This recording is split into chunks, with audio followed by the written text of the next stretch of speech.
یا میتونیم مثلا بر اساس کاربرد تقسیم بندی کنیم. ربات‌های صنعتی یا ربات‌های خدماتی، ربات‌های پزشکی، نظامی، فضایی،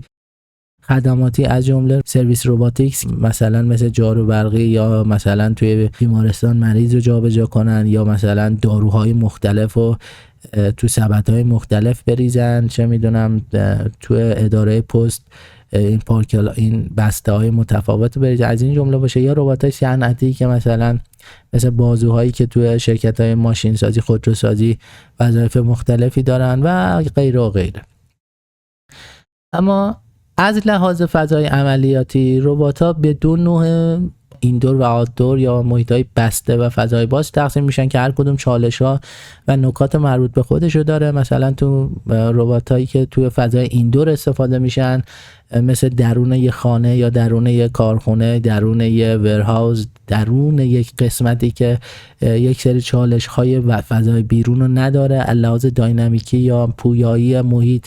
کمتر پویاست نسبت به فضای بیرون. یا ربات‌های فضای خارجی که با چالش‌های محیطی بیشتری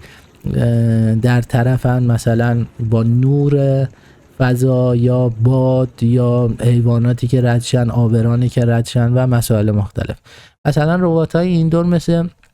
ماشین جارو برقی که خودکار انجام میده، ربات جارو برقی یا وکیوم کلینر یا همین ربات انبار و ربات‌های اینچنینی، یا ربات‌های بیرون مثل ربات‌های نقشه بردار، رباتیکی که در حوزه کشاورزی استفاده میشه، پهپادها و